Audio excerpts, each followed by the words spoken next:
Hello there, my name is Parker from wahwahecho, and I'm here with the Raw Rundown, where we look at Raw for this week and we give the good bits an up and the bad bits a down. Now, you might be wondering why I'm talking like this, and it's because Raw this week was in Manchester, England, and so I thought I would do this whole video in just a British accent. I am, of course, I understand that I am not British, and I do not have a very good British accent. I'm from America. I'm from Tennessee. We are not English. But I will do my best, and I am not in any way trying to make fun of anyone. So, with that, grab your tea and crumpets and your fish and chips, and get ready for another episode of the Raw Rundown.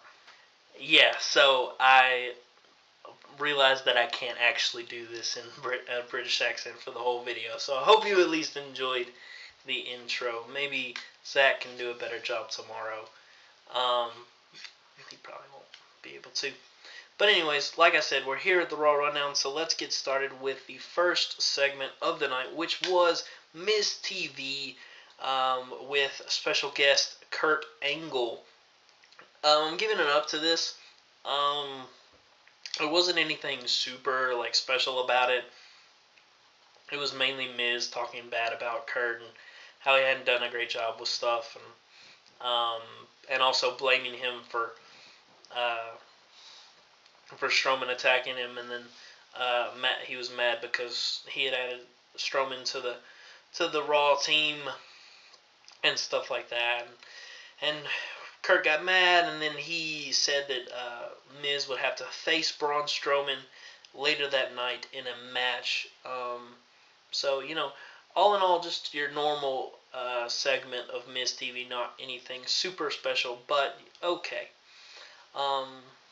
Next, we had Elias versus Jason Jordan in a guitar on a pole match.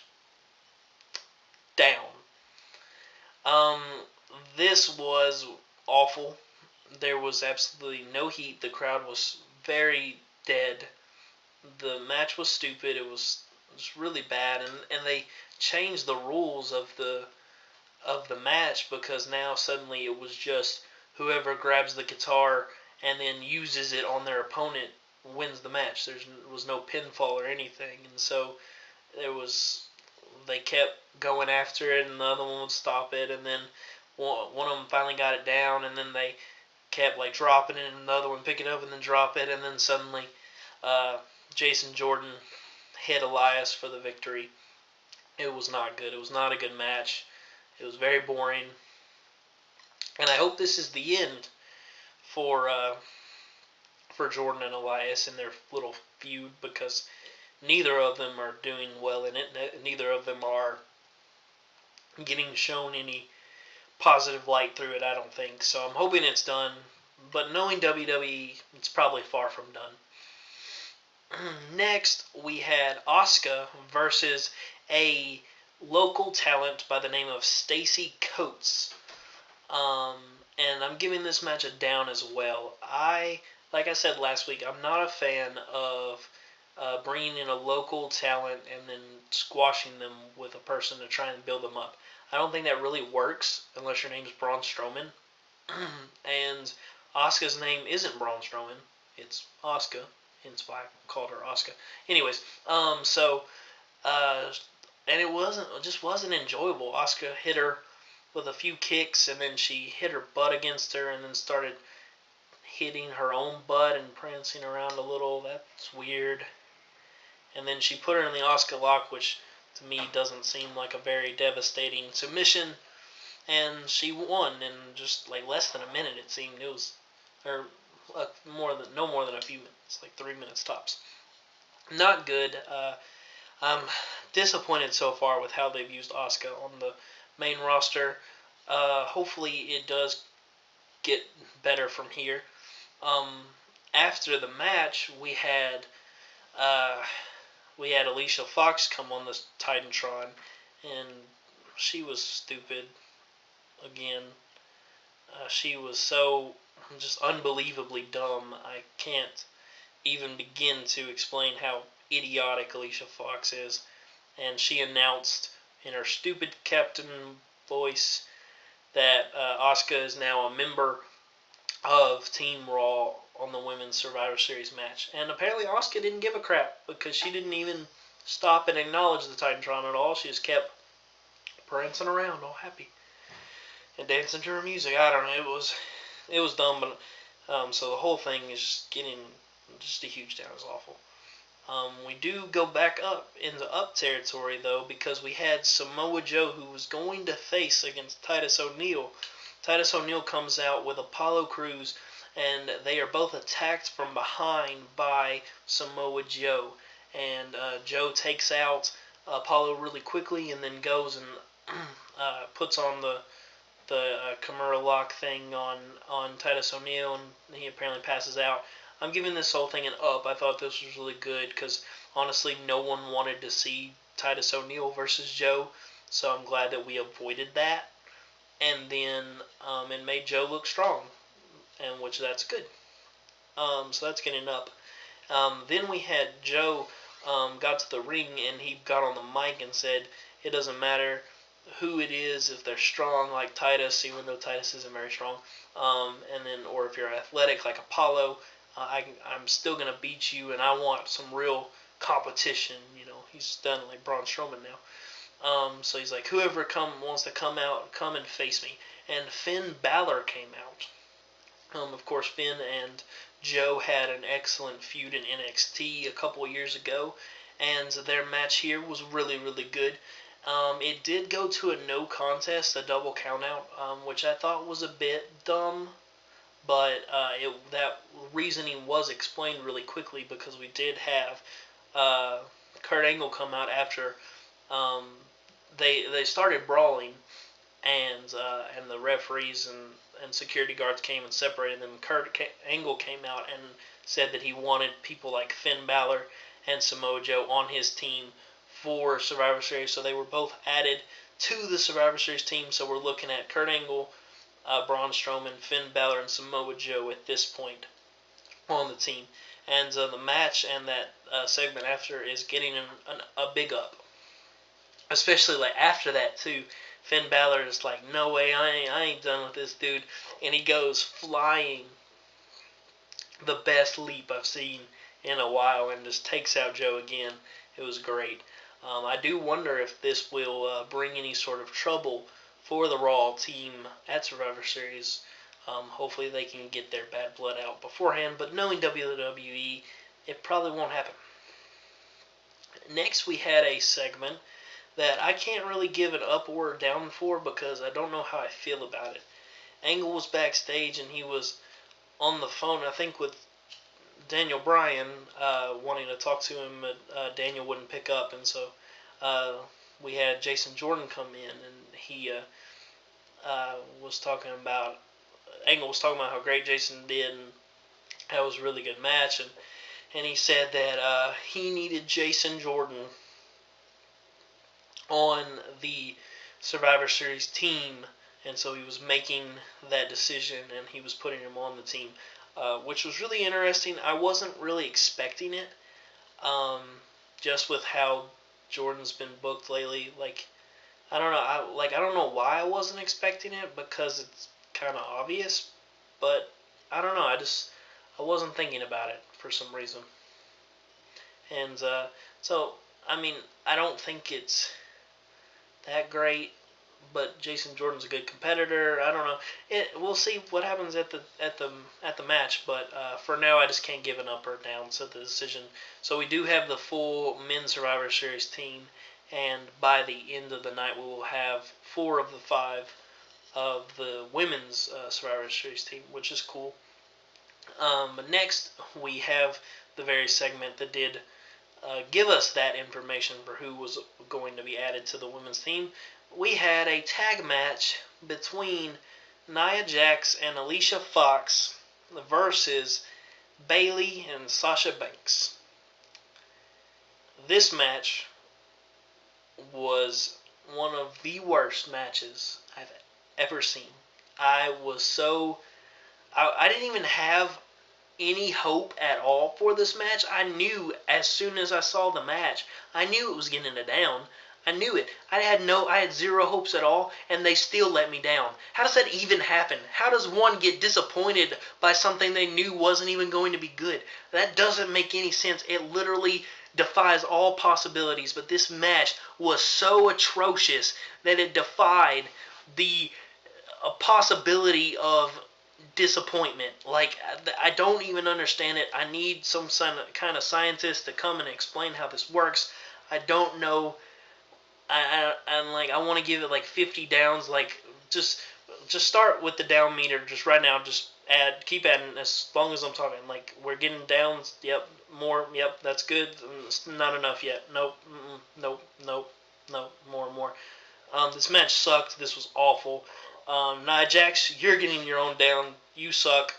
You are a terrible wrestler. You need a new profession. I don't give a crap if you're from the Anoa'i family. You are the worst Anoa'i of all of time.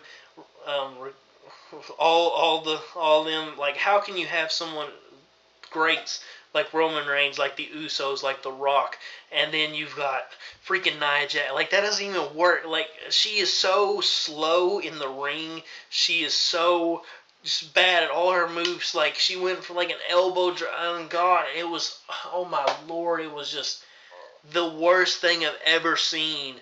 I don't understand how she can be so bad. Like, it defies all logic. And then Alicia Fox, oh my Lord, Alicia Fox, you are by far the most annoying person that has ever been employed by WWE. You are incredibly obnoxious. You are so annoying. Your stupid movements like, what the heck is this? Why are you in a ring like you're the freaking octopus woman, like with your stupid arms and God? And she was on the ring apron, like doing some kind of, like, she wanted to be freaking Enzo Amore, but it was even worse of a dancer than Enzo Amore. How can you be worse than Enzo Amore at dancing? I didn't think it was possible, but apparently it is. You're getting your own down, Alicia. I don't know if I said that, but you suck so bad. God, this match was awful. I would have rather have seen the stupid pumpkin match from last week.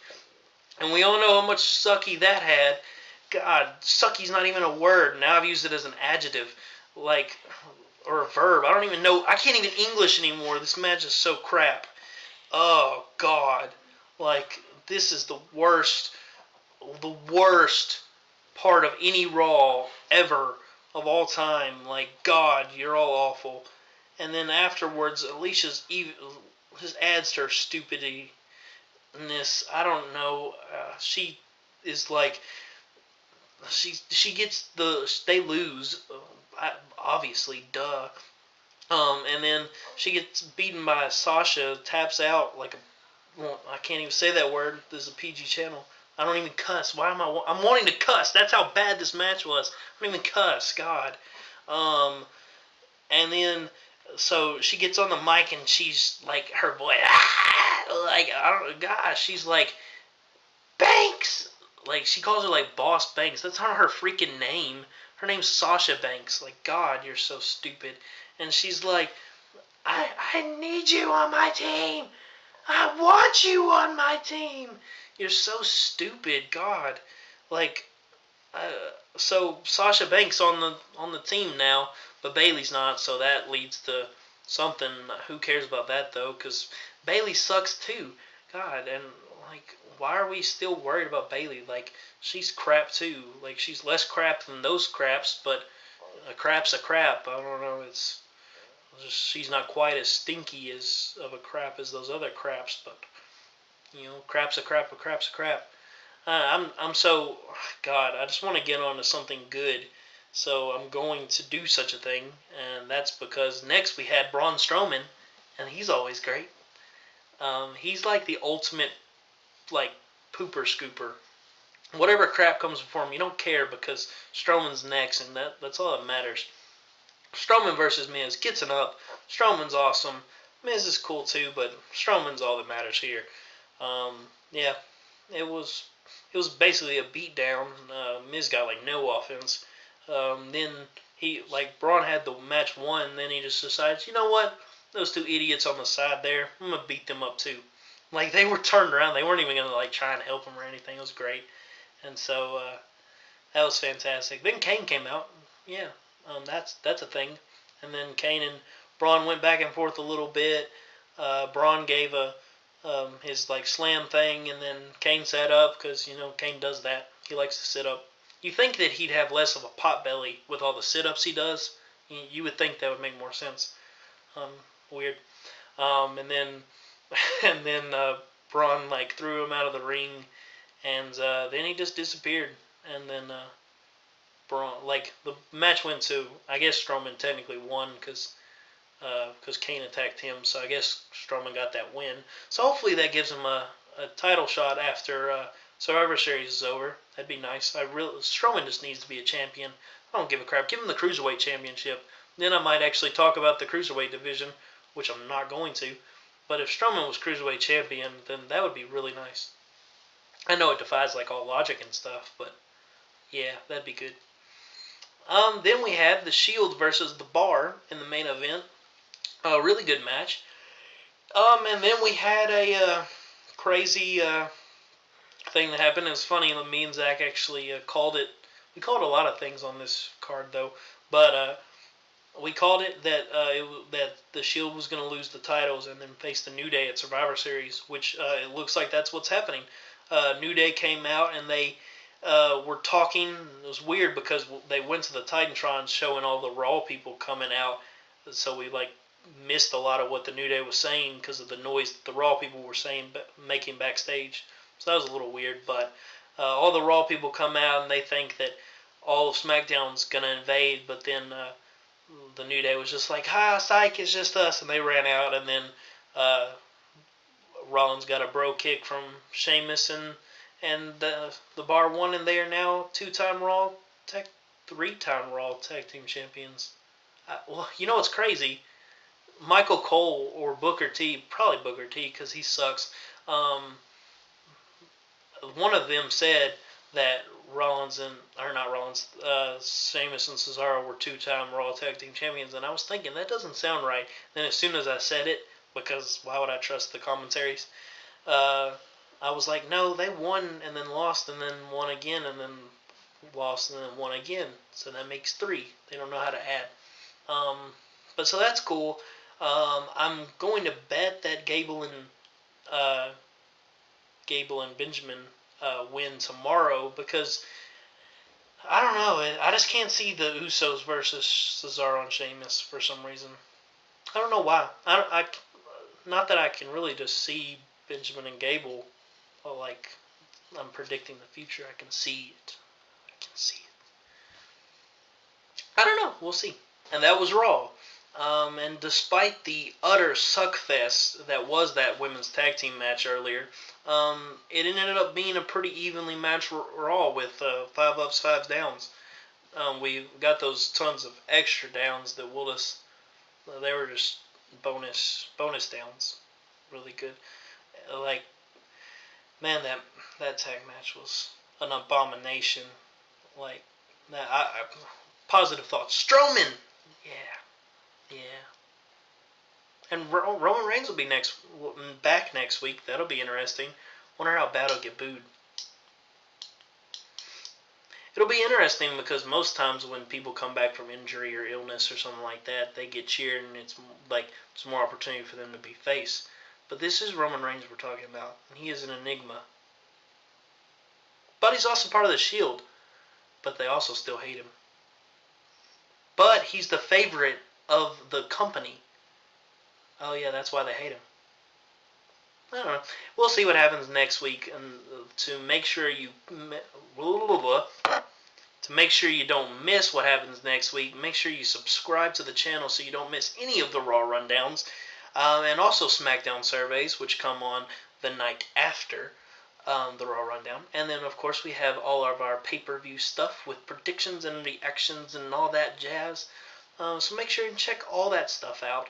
And like this video if you did enjoy, and comment how bad you thought that tag match was. Just destroy them in the comment section, please. For me, it would make me very happy. But with that, guys, I'm going to get on out of here. My name is Parker from wahwahecho, and I will see you all next time. Peace.